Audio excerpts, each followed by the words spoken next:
morning, friends. Welcome to Dr. PM Times. This is Dr. Murugesan. In this episode, I am going to concentrate on two important lifestyle modifications which are essential in the management of type 2 diabetes, especially. Number one is exercise, and number two, the food you take. I said insulin is the hormone or the key that unlocks the GLUT4 receptor in the muscle, facilitating the entry of glucose into the cell so that glucose is utilized as the fuel and thus blood glucose level can be brought to normal. Apart from insulin, one more factor that will drive glucose into the cell is exercise.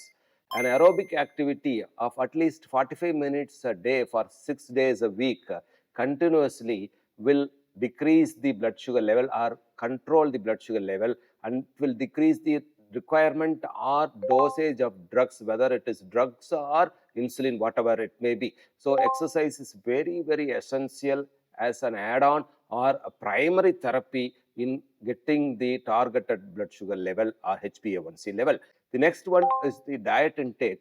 In diet intake, I've already stressed the importance of small frequent meals rather than bulky meals to regulate the release of insulin in a phased way. It should be in pulses and undulating pulses, not irregular zigzag pattern. So small frequent meals is the key for that, which includes 3 main meals and 2 interval meals. And these foods should be rich in fiber intake, because foods rich in fiber intake has a high munching index. So the person has to munch it for a long time, keep it in the mouth for a long time before it is absorbed or assimilated. So this helps in slow sustained release of insulin. How I will explain.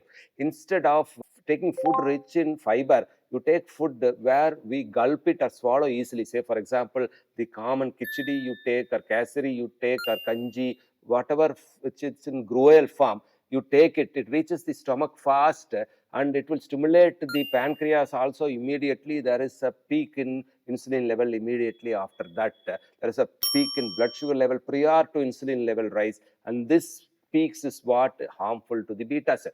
Instead, if we indulge in foods which have high fiber intake, say for example, foods rich in millets, foods rich in green leafy vegetables, the common greens, whatever that is grown above the ground level, these foods have to be munched, kept in mouth for a long time so that it mixes with the saliva well, and the saliva has an amylase part which will cause at least 10 to 20% digestion of the carbohydrate portion of the food, and it helps to cover it with the lubricant mucus, and as a bolus smoothly and uniformly it passes the food pipe, that is esophagus, goes to the stomach, where rest of the partial digestion takes place by the action of pepsin, renin, gastric lipase, etc.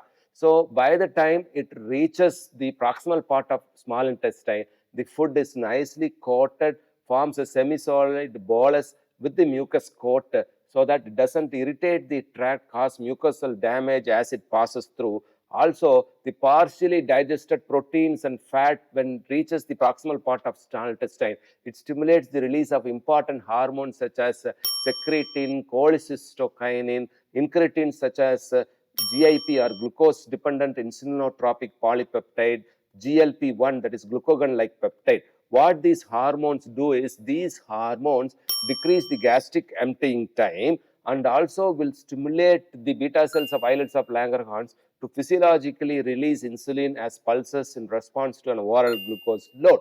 So what happens? The food slowly passes from the stomach. Gastric emptying is delayed from the stomach into the intestines.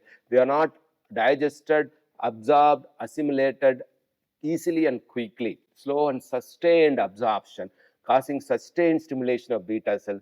So a sustained pulsatile uniform release of insulin, which is physiologically very, very helpful in controlling the blood sugar level.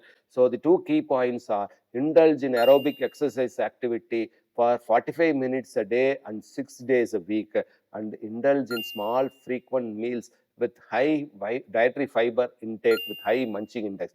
So this knowledge of munching index is very, very essential in keeping the blood sugar level under control. Thank you, friends.